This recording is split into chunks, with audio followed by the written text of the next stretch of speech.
Now,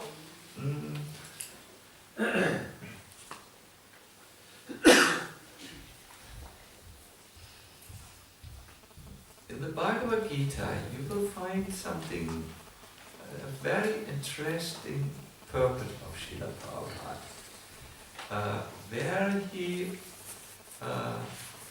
says that one should not allow this hopelessness to enter. There's a verse where Krishna talks about his word, and he invites us there and says, you can come to me. The verse is Natat Basayato Te Suyo Nashashanko Napavaka Yat Gatva Nanivatante Tadhama Paramam Mama. He says, my supreme abode, my kingdom is not illumined by the sun or moon, nor by fire or electricity. He says, it shines from itself. You know, it just has a natural effulgence. Those who reach it never return to the material world.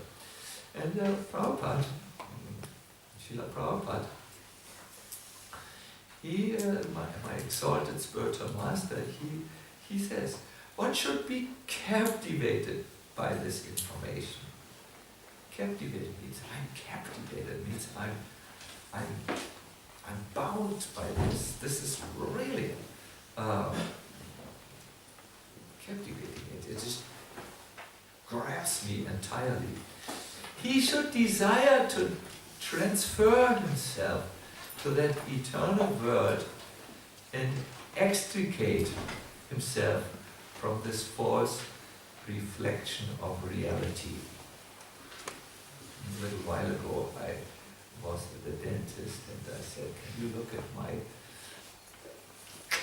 And he said, yes, I know you are most probably a little older and you want to know if we have to extricate your wisdom tooth. And he says, yes, exactly. That's my question. Prabhupada here says we should extricate, means we should pull ourselves out from this false reflection of reality. So for this, one needs to have a firm belief. One cannot be hopeless. But one needs to think, certainly Krishna will show me his mercy. Certainly. It's sure. Certainly Radharani will see me and will be merciful and uplift me, pull me out from this present deplorable condition. It's certain. It's certain. Then, one's enthusiasm for sadhana and seva and also sharanagati, surrender, will increase gradually. This conviction that Krishna will certainly be merciful, Radharani will certainly be merciful, they will help me to get out of this compromised situation of material life. That will help you to give your best in your sadhana, to give your best in your seva, and to give your best also in that point which all of you are so afraid of, that is to sharanagati, to give up their own little plans and do Krishna's plans. This question, if one can be successful in one lifetime, or successful at all, is an old question. Srila Prabhupada visited our first little temple in Germany. It was on the Eppendorfer Damm in Hamburg. There was one disciple from England who asked Srila Prabhupada, Srila Prabhupada, I have a question. Yes. Is it possible one to make it in this one lifetime? Is it really possible? And Prabhupada was very happy about this question. It was a question at the end of one of his lectures. It's well possible that he had said in this lecture, Prabhupada had said, The moment you turn to Krishna, he's there. You really turn to him. So it could be at the end of this lecture, I'm not sure.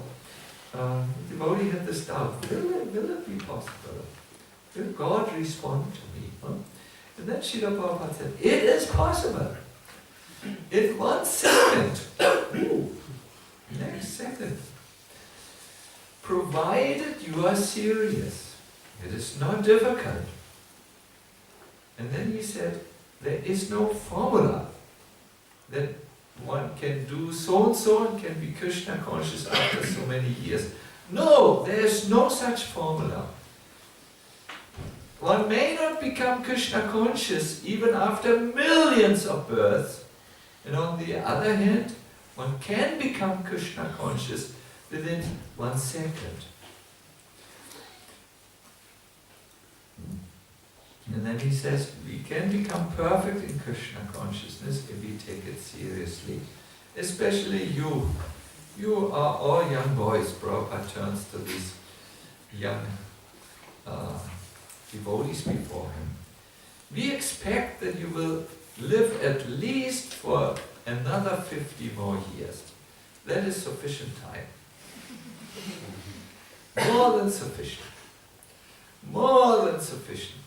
If for these 50 years one simply chants Hare Krishna, Krishna Krishna, Hare Hare, Hare Rama, Rama Rama.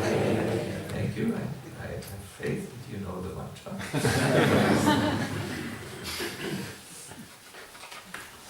If for these 50 years one simply chants Hare Krishna, he is sure to become perfect.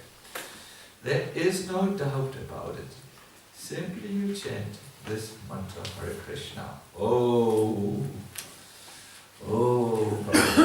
there is no doubt. So, but you know, if you want to have faith in these words of Srila Prabhupada, that it is possible to reach, despite your personal weaknesses, which you may have seen over the years. If you want to have faith in this, you absolutely need examples. You need to see proofs. You need to see those who have taken this path seriously and have become successful. You need to ask, how did these souls do their sadhana? What actually is their secret? How did they obtain detachment from these desires which are still in my heart? How did they live their personal lives? How were they? What was it? How did they pass through the obstacles and challenges which came? If you hear about the example of these great souls, you will see that they are persons like you. They struggled with the same obstacles which you are struggling with. They needed to be convinced the same way you need to be convinced. They needed to find their place on the spiritual path, just like you need to find your place. They are people like you and me, and they are there for us to give their examples. There's a verse, very beautiful poetry verse, I hope I remember it. It's really beautiful. The great souls cry in ecstatic love of Godhead, and their tears wetten the ground, so that they leave footsteps for us to follow. Isn't that beautiful? The tears of the great souls come from their eyes they come down in their bodies, the tears of love, and they wetten the earth, they make it wet, so that they make footprints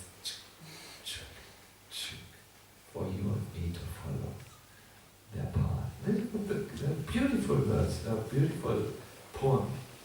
It's in one of our scriptures. So if we learn from their example and follow this, we also can become successful. And one such example is Srila Narada Muni. And Prabhupada speaks about him. The life of a sincere devotee of the Lord is explained in a summary by Narada Muni's personal example. So I think if you hear patiently, if you put your ears to this katha, and you get an example of someone who made it, and you study his life in a curious way, hoping to maybe get some clues for your own life, I think it will be possible for you. I know I have passed one academic test in my life. That was in the Vrindavan Institute for Higher Education. I don't remember. And we had to study like anything. So I somehow am like this. I cannot perform very well under pressure. When I feel pressure rise, I feel just not inspired. I don't like stress, and I don't like to pass any such test. And I am like this a little bit. And I thought I will never pass the test, final examiner, and make my Bhakti Shastri and do something. I'm not such a person who ran away from school. And I was 15 years old, so I'm not so good at this. But then I met others who had passed the examination, and one of them also never had much appreciation for mundane schooling. And I thought, well, you made it? Yes, very simple. Very simple, no problem. And then I got faith that alright, I will also try. And I passed. I became the best in my class. I can't believe it. Me, very, very useless on the tests and so on. Yeah, but I had faith. This person passed it, I can also pass it. So this is the benefit of great getting the hearing about great souls. And in the Srimad Bhagavatam, this is explained. It said the main problem of the conditioned soul is he has no real taste for his spiritual life. But the Bhagavatam is said, you can get this taste really by serving or being together with these great souls, and then you also get the taste. You get also the hope. You get the inspiration. Now, for the purpose of this katha, we wish to divide Narada Muni's life in three parts. It's one life which he had before he became the great Narada Muni. As we will hear about his mistakes which he did, and all the things which forced him to take another birth.